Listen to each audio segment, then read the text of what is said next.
Es Fortnite savu dēlu spēlēju kopā, starp citu. Es ar savu dēlu arī plānoju spēlēt. Es tagad krāju CSA skinus, kurus es viņam atstāšu mantojumā. Fortnite, un tagad es nekad mūžā nedomāju, ka es to Roblox spēlēšu, bet tagad man pat Roblox jāspēlē.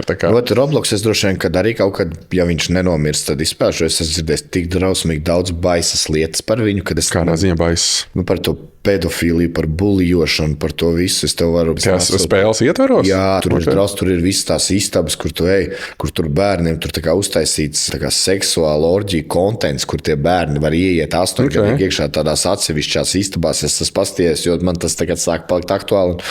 Roblox ir baigā indī īstenībā. Tur tiešām tur esot tā, ka tu spēlē to spēlīt, un tur ir oficiālajā lapā pieejam, kur tu iej iekšā, kur tā kā publiskā pirts, kur visi izdeveš seksuālas skaņas.